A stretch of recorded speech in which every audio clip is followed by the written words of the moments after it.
Varicose వ్యాధితో బాధపడుతున్నారంట. తక్కువ ఖర్చుతో ట్రీట్మెంట్ కావాలి అనుకుంటే ఎవిస్ హాస్పిటల్ని సంప్రదించండి.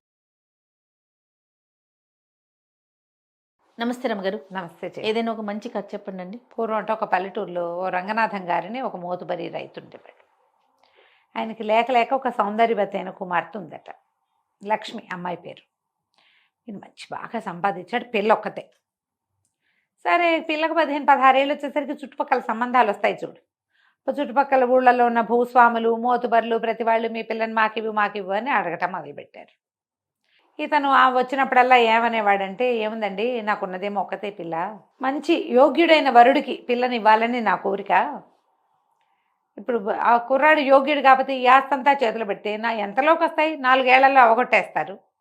సొంతంగా సంపాదించుకునే తెలివి, యోగ్యుడైన వాడు, అలాంటి వాడికి పిల్లనివ్వాలని అనుకుంటున్నానని అందరితో చెప్తూ ఉండేవాడు. ఇలా గడవగా ఒకసారి ఒక 3 యువకులు, మేము చాలా యోగ్యులం, మీ పిల్లని చేసుకుని మేము మీ ఆస్తిని పెంచుతాం, మేము చాలా తెలివిగల వాళ్ళం, మంచివాళ్ళం అని అందరితోటి యోగ్యతా పత్రాలు కూడా పుచ్చుకుని, ఈ పిల్లాడు చాలా మంచివాడు, ఈ అబ్బాయి చాలా మంచివాడు అని అలాంటి సర్టిఫికెట్లు తీసుకుని 3 వచ్చారు. వస్తే సరే ఇతను 3 బాగున్నారు, 3 కాస్త చక్కటి వాళ్ళు, చూడడానికి బాగున్నారు, ఆస్తిపాస్తి ఉన్నవాళ్లే, మరి ఎంతో కొంత చదువు ఉంది, చుట్టాల పక్కాల్లో వాళ్ళ వివరాలన్నీ అందరూ సర్టిఫై చేశారు, వీళ్ళ అబ్బాయి మంచివాడు అని. మరి ఇప్పుడు మంచివాడంటే 3 మంచివాళ్ళలో ఒక మంచివాడిని తీయటం ఎలాగా, కష్టం కదా. అయితే ఈయన ఏమన్నాడు, మీ ఆస్తిపాస్తులు, మీ నాన్నగారులు పరువు మర్యాదల మీద ఆధారపడకుండా నెల తిరిగేసరికి 100 రూపాయలు సంపాదించి పట్టుకురండి. ఈ రోజుల్లో అయితే 10 లక్షలు అలా చెప్పాలేమో, 1,00,000 అయినా అని చెప్పాలేమో, మరి పాతకాలం కదా, ఇప్పుడు 60లో కథ కాబట్టి 100 రూపాయలు అని చెప్పారు. 100 చాలా పెద్ద అమౌంట్ అప్పటికి. మనకి ఇప్పుడు ఏమొస్తాయి 100 రూపాయలతో? అది పరిస్థితి. కొన్ని కేజీ పళ్ళు కూడా రావమ్మా. అది పరిస్థితి. అది మన పరిస్థితి. అది 100 సులువు, చిన్న సంచిలో పెట్టే కూరలు మాత్రమే కొనగలుగుతున్నాం మనం. సరే చెప్పాడు. చెప్తే 3 అబ్బాయిలు బయలుదేరారు, తలా ఒకవైపుకి వెళ్ళారు. మొదటివాడు సారంగపాణి, ఆ అబ్బాయి పేరు. ఈ సారంగపాణి ఏం చేశాడు, వెళ్తున్నాడు ఒక ఊళ్ళల్లో నడిచి వెళ్తాడు, డబ్బు సంపాదించడం ఎలా అని ఆలోచిస్తుంటే అతనికి ఒక చెరువు గట్టుకి వాటి మీద పక్కన ఇంత కొయ్య బొమ్మ దొరికింది. ఊరికి కూర్చుంటే అక్కడ కనపడింది. ఏమిటా అని బొమ్మను తీసి చూశాడు. అదొక దేవతా విగ్రహం. మరి చెరువులో పైనుంచి కొట్టుకొచ్చిందో, ఎవరైనా సామాన్లు ఇల్లు ఖాళీ చేస్తూ అక్కడ పడేశారో తెలియదు, కానీ ఇతను ఆ బొమ్మని శుభ్రంగా చెరువులో తీసుకెళ్ళి బాగా శుభ్రం చేసి చూశాడు. కన్ను ముక్కు బాగుండి మరి అటు ఇటుగా కొంచెం నదీ దేవత విగ్రహాల్లాగా కనపడుతోంది. ఈ అబ్బాయి ఏం చేశాడు, ఆ ఊళ్ళోకి నడిచెళ్ళి, ఊళ్ళో ఒక రావి చెట్టు దగ్గర ఒక పక్కన ఒక చెరువు కూడా, ఆ చెరువు గట్టు మీద ఆ విగ్రహాన్ని పెట్టి ప్రతిష్టలాగా పెట్టేసి, మరి ఆ పక్కనున్న దేవాలయంలోకి వెళ్ళి పసుపు కుంకుమ పట్టుకొచ్చి అమ్మవారి ముఖానికి ఇవి దేవతా విగ్రహాన్ని పసుపు రాసేసి బొట్టు పెట్టి అక్కడ పెట్టాడు. రావి చెట్టు కింద కూర్చున్నాడు. కూర్చుంటే వీళ్ళు బాబు ఎవరినైనా అని ఏదో అడిగితే, నేను మా గురువుగారితో కలిసి దేశాటం చేస్తున్నానండి, గంగామాత విగ్రహం దొరికింది నాకు, ఇదిగోండి ఈ చెరువు గట్టు మీద తెచ్చిపెట్టాను అనగానే 1-2 చూశారు.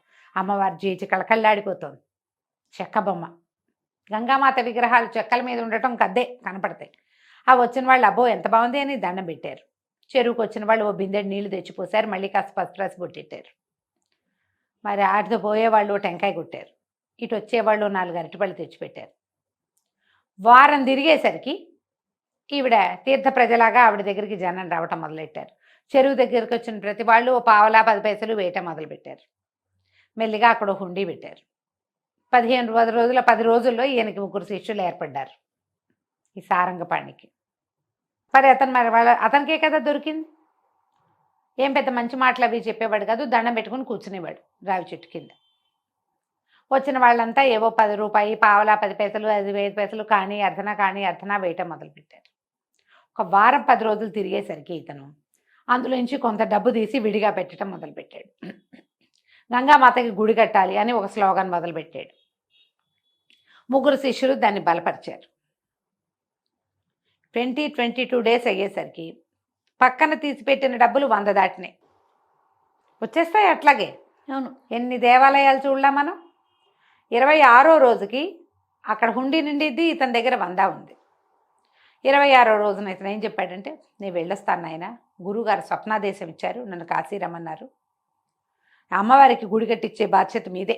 రోజులు ముందుకెళ్ళాక మీలో ఎవరు తపస్సు ఎక్కువ చేస్తే వాళ్ళని గురువుగా భావించి మిగిలిన వాళ్ళిద్దరూ శిష్యరికం చేయండి, ఈ అమ్మకి ఇక్కడే గుడి కట్టండి అని చెప్పి ఆ 100 రూపాయలు పుచ్చుకుని నడిచి వెనక్కి వచ్చేసాడు. 5-6 ఊళ్ళు మారాడు. అతను ఈ ఊరు వాడని ఎవరికీ తెలీదు.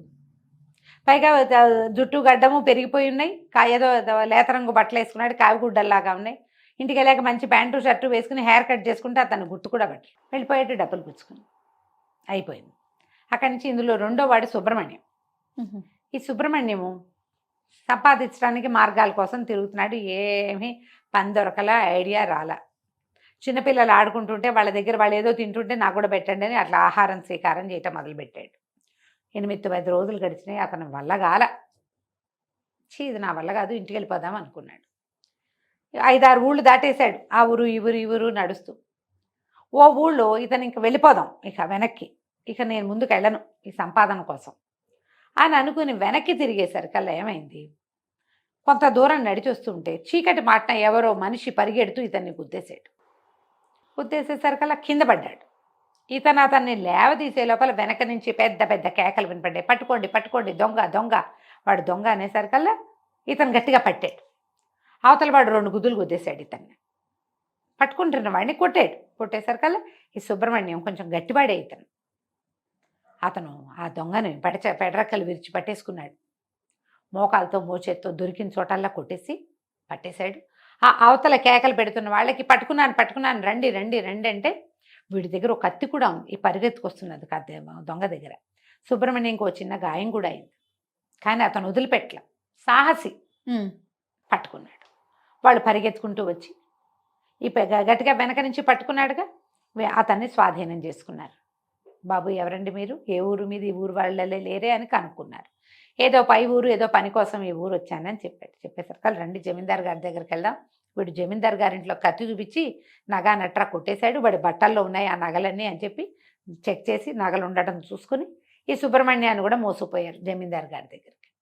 ఆ జమీందార్ గారు చాలా సంతోషించి, నాయన భలేవాడిపోయి నువ్వు ఈ 100 ఉంచు అని 100 రూపాయలు చేతిలో పెట్టాడు. సుబ్రహ్మణ్యం అనుకున్నాడు, ఇవాళ నక్కని దొక్కాను, అదృష్టం కలిసి వచ్చింది, అంతేగా, ఇలాగే కలిసి రావాలి మనకెప్పుడో అని ఆ 100 జేబులో పెట్టుకుని వెనక్కి తిరిగి వచ్చేసాడు. ఇక మూడోవాడు, ఇతని పేరు గురునాథం. ఈ గురునాథము ఆ ఊరు ఈ ఊరు తిరుగుతూ వెళ్ళాడు. ఎవరో వ్యవసాయ పనులు చేసుకుంటుంటే వాళ్ళకి సహాయం చేశాడు. వాళ్ళు భోజనం పెట్టారు. పై ఊరు వెళ్ళాడు. అక్కడ ఏదో గడ్డివాము కట్టేస్తుంటే ఆ గడ్డివాము పని కూడా చేశాడు. 16 రోజులు గడిస్తే ఈ 15 రోజుల్లో అతను శుభ్రంగా సుష్టుగా తిన్నాడు ప్రతిరోజు. డబ్బులు 5-6 రూపాయలు కూడా అతని దగ్గర చేరల. తిండి గడుస్తోంది కానీ డబ్బులు రావటంలా. ఇవి ఎట్లా వస్తాయో అతనికి తెలియలే. 15 రోజులు అయిపోయింది. అయితే ఇతను ఒక ఊరు మారుతుంటే ఒక జట్టు ఒక 6-7 మనుషులు కూర్చొని మాట్లాడుకుంటున్నారు. ఏమిటి అని కనుక్కున్నాడు.